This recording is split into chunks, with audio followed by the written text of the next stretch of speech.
எனதருமை நண்பர்களே, உங்கள் அனைவருக்கும் எனது இனிய வணக்கங்கள். சிறை அப்படின்றோம், ரைட். நீதிமன்றத்தில் வழக்குகள் நடந்து குற்றவாளிகளுக்கு சிறை தண்டனை விதிக்கப்படுகிறது, ரைட். எதற்காக இந்தியாவில் சிறை தண்டனை அப்படின்ற ஒரு சிஸ்டம் வருது பார்க்கணும். துபாயில் கண்ணுக்கு கண் எடுக்கிறாங்களே, ரேப் பண்ணால் 600 பேர் துண்டிக்கிறார்கள்.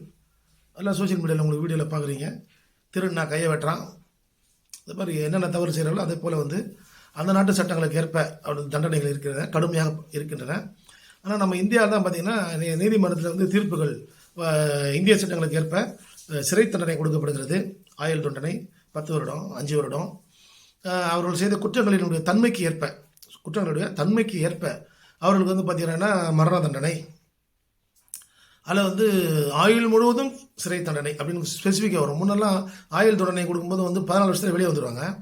இப்போ நீதிமன்றங்கள் குறிப்பாக அது சொல்லுது, ஆயுள் முழுக்க இவர் சிறையில் இருக்கக்கூடிய இவர் சமுதாயத்தில் ஒரு நல்ல மனிதனாக வாழ்வதற்கு தகுதியற்ற ஒரு மனிதர், இவர் லைஃப் ஃபுல்லாக அப்படின்னு ஒரு வரி எழுதிட்டாங்கன்னா அவர் இந்த அண்ணா பர்த்டே, எம்ஜிஆர் பர்த்டே, தலைவர்கள் பிறந்தநாள்லாம் இவர் அந்த சிறப்புத்தன்மையை கருதி இவர் வெளியே விடுங்க சொல்ல முடியாது. நீதிமன்றம் இதெல்லாம் பார்த்து தானே இருக்குது. ஏன்னா அந்த மாதிரிலாம் வெளியே வராங்கல்ல, அதுக்கு நிறைய வழக்குகளை உதாரணமாக சொல்லாமல் அது இன்னொரு காணொலியில் பேசுகிறேன். இப்போ இந்த சிறை சிஸ்டம் அப்படின்னு ஏன் சார் இவங்களெலாம் ஜெயில் கொடுக்குறேன், இவங்களாம் உள்ளே வச்சு நீ கொண்டு இல்லாமல் அப்படின்னா, நமது சட்டத்தினுடைய அதாவது நம்ம இந்திய சட்டங்களினுடைய நோக்கமே, அதோட நோஷன், அதோட இன்டென்ஷன் என்ன அப்படின்னா, சிறை தண்டனை கொடுப்பதற்கு காரணம் ஒரு மனிதர் சிறையிலிருந்து தான் சிறையில் இருக்க காலகட்டங்களில் தான் செய்த தவறை நினைத்து வருந்தி திருந்தி வெளியே நல்ல மனிதனாக வாழ வேண்டும். இதுதான் இந்திய சட்டங்கள், இந்திய குற்றவியல் சட்டங்களுடைய ஒரு உன்னதமான நோக்கமாக இருக்கிறது, ரைட். அது இப்போ ஏன் சார் சொல்கிறீங்க, அது எங்களுக்கு தான் தெரியுமே. ஏன்னா ஒரு சமாச்சாரம் வரும்போது எனக்கு இது ஞாபகம் வருது. என்ன ஞாபகம் வருதுன்னா, ராணிப்பேட்டை கிட்ட ஒரு நெமிலின்னு ஒரு வில்லேஜ். அந்த வில்லேஜில் ஒரு ரிட்டையர்டு விஏஓ வீடை போட்டுட்டு அவர் வெளியூர் போகிறாரு. நம்ம என்ன பண்ணுறோம், ஒருத்தன் உள்ளே போட்டு வச்சு உள்ளே இருக்கிற ஒரு 15 சவரன் நகை எடுத்துடுறான். அதே மாதிரி அந்த ஏரியாவில் சப்சிக்வெண்ட்டாக ஒரு 2-3 வீட்டில் திருடு போகுது. பூட்டை வச்சு நகையை மட்டும் திருடுறானுங்க. இதனால் அது அடிக்கடி திருடு போகுதுன்னு சொல்லி ஜனங்கள்லாம் என்ன பண்ணுறாங்க, பெட்டிஷன் மேலே பெட்டிஷன் போது மறியல் பண்ணுறாங்க. ஒரு சிக்கலாகுது. இதே போல் பார்த்திங்கன்னா மற்ற பகுதியிலே இதே மாதிரி திருடு தான் நடந்துனே இருக்குது. சரின்னு சொல்லிட்டு என்ன பண்ணுறாங்க, அந்த ராணிப்பேட்டையில் இருக்கக்கூடிய ஒரு எஸ்பி என்ன பண்ணுறாங்க, இதுக்கு ஒரு டீமை ஃபார்ம் பண்ணுங்க.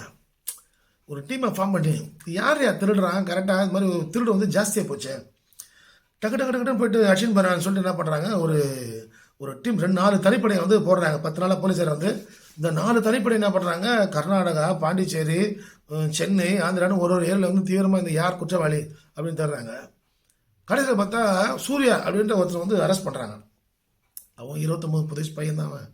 அவனை அரெஸ்ட் பண்ணும்போது சொல்கிறான், ஆமாயா நான் தான் ஏன் திருடினேன் அப்படின்னு ஒத்துக்குறான். இந்த விஏ வீட்டில் திருடினேன், இன்னும் 2 பேர் வீட்டில் திருடினேன், இதெல்லாம் பணங்கள்லாம் இருக்குது. சரின்னு சொல்லி இன்னும் கொஞ்சம் டீப்பாக வச்சுருந்த அந்த நகைலாம் எங்கடா அப்படின்னு பார்த்தா என் ஃப்ரெண்டு பாஸ்கரன் மற்றும் அப்துல் கலாம், அவங்க 2 பேர்ட்ட நான் நகையெல்லாம் கொடுத்தேன். அவங்க தான் அவனுக்கு இதை அடங்காமல் விற்று காசை கொடுக்குறாங்க, அவங்களுக்கு ஒரு ஷேர் கொடுத்துறான் அப்படின்னாரு. இந்த பாஸ்கரன், அப்துல் கலாம் அப்படின்றவங்க யாரான்னு பார்த்தா, இவங்க 2 பேரும் பார்த்தீங்கன்னா சிறை காவலர்கள். எப்படி வேலூர் சென்ட்ரல் ஜெயிலில் போலீஸாக வேலை செய்கிறாங்க. கைதிகளோட கைதிகளாக பழகுகிறார்கள். அந்த கைதிகள் பழகும்போது அங்கே இருந்த ஒருத்தனை இந்த போலீஸு அவன் கூட்டாளியாக்கிறான்.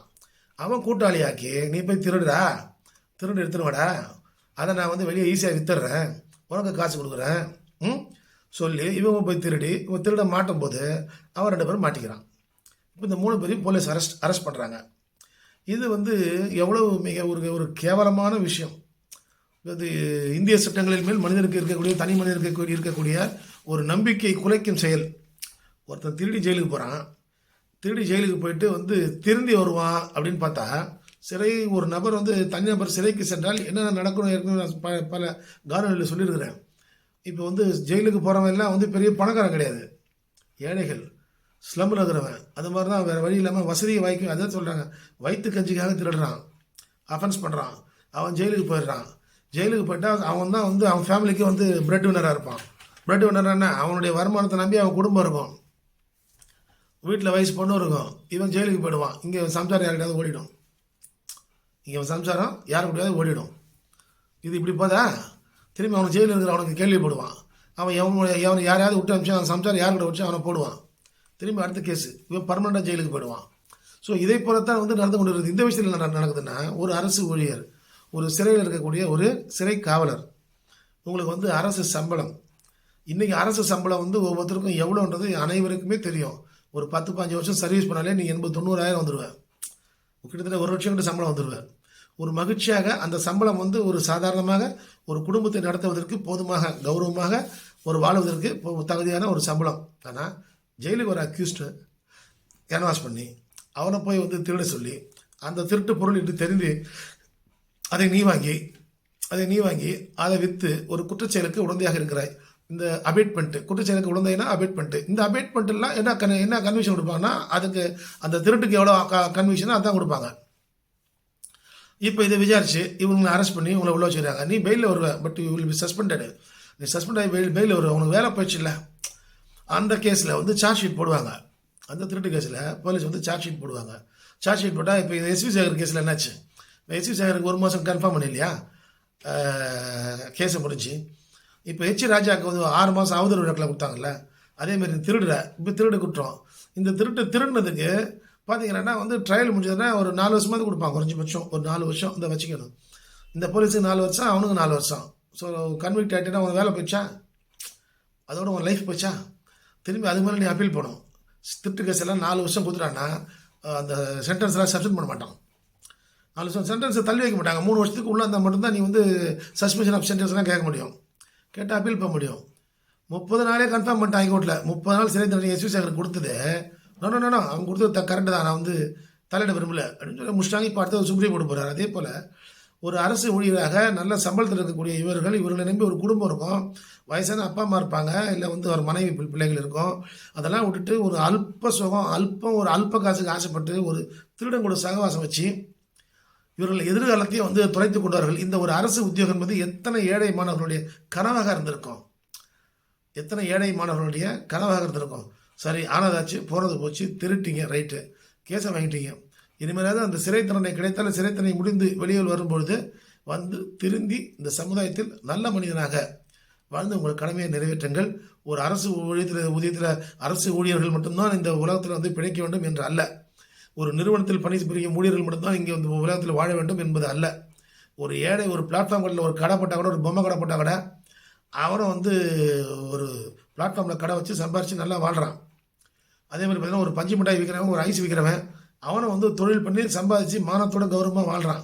அதனால் அரசு பணி வந்து உங்களுக்கு கையை விட்டு போனாலும் பழச்சுங்க, அவனது அடுத்த வியாபாரம் செய்து சமுதாயத்திற்கு பயனுள்ள மனிதனாக மாறி இருந்துங்க. இந்த மாதிரி வழக்குகள் வாங்கினீங்கன்னா அது உங்களுக்கு வந்து சனியை முடிச்ச மாதிரி தான்.